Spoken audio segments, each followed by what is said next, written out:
दोस्तों मुझे किसी ने पूछा था कि क्या वो गोंद कतीरा ले सकते हैं। गोंद कतीरा आप सब जानते होंगे कि बेसिकली एक बहुत नेचुरल एल्कलॉइड टाइप का है। ऐसा बिल्कुल नहीं है कि ये पहली बार आज की डेट में यूज़ हो रहा है। हमारी बड़े सारे के सारे लोग इसका यूज़ करते थे।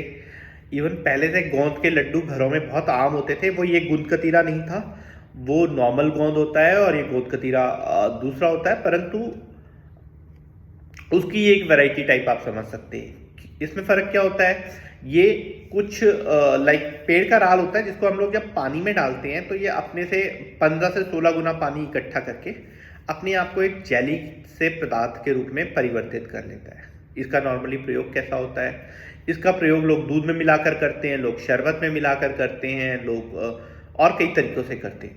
परंतु आज जो मैं आपके बारे में आपके सामने बता रहा हूँ वो इसके दुरुपयोग के बारे में बता रहा हूं। अगर आप इसको गलत तरीके से यूज करते हैं तो ये आपको नुकसानदेह हो सकता है। किस तरीके से नुकसानदेह हो सकता है, फॉर एग्जाम्पल अगर आपने गोंद कतीरा दोस्तों ऐसे ही खा लिया तो चांसेस हैं कि ये आपके पेट के अंदर जाके पानी को एब्जॉर्ब करे, और अगर ये एब्जॉर्ब करे तो ये एक अवरोध के रूप में बन सकता है, और अगर ये अवरोध के रूप में बन गया तो ये बहुत ज़्यादा दिक्कत क्रिएट कर सकता है, आपको हॉस्पिटलाइज होना पड़ सकता है।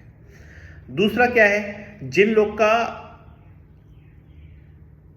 बीपी काफी कम रहता है, गोंद कतीरा एक बहुत ठंडा पदार्थ है, ये ठंडक देता है। ठंडी तासीर होने की वजह से जब आपके पेट में एसिडिटी की प्रॉब्लम हो, वैसे इसमें फाइबर भी होते हैं तो इसको कब्ज के लिए भी काफी यूज किया जाता है, परंतु अगर आपके पेट में ठंडी मतलब एसिडिटी वगैरह हो तो उसमें यह बहुत अच्छा काम करता है। परंतु यदि आप मंदाग्नि से जूझ रहे हैं, अगर आपको खाना पचने में टाइम लगता है, आपको थायराइड है, तो आपको इसका प्रयोग बहुत कम करना चाहिए। कई बार ये आपकी इंसुलिन सेंसिटिविटी से भी थोड़ा रिलेट करता है, और इंसुलिन को भी लाइक आपकी बॉडी को इंसुलिन से रेजिस्टेंट बनाता है, और इस वजह से आपकी शुगर जो होती है वो फ्लक्चुएट कर सकती है।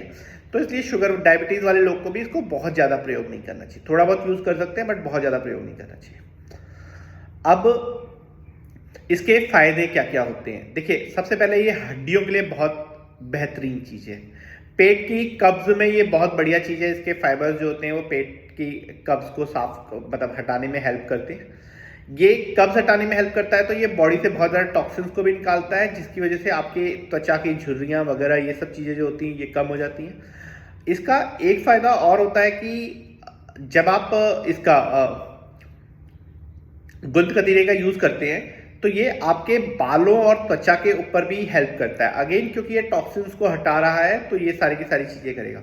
हाँ, लेकिन इसका नुकसान क्या होता है, इसका नुकसान तभी होगा जब आप इसको गलत तरीके से प्रयोग करेंगे, या आपके अंदर कुछ और प्रॉब्लम्स रहेंगी, जैसे आपका बीपी कम है वगैरह वगैरह। परंतु फिर भी दोस्तों हर चीज़ हर एक आदमी को नहीं पचती।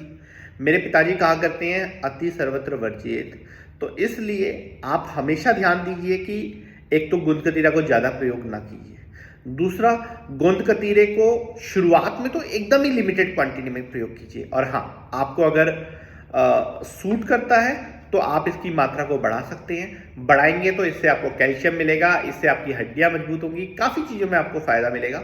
आपके स्वास्थ्य की मनोकामना के साथ मैं डॉक्टर अंशुमान जोशी आपसे विदा लेता हूँ। जय धन्वंतरी, जय आयुर्वेद।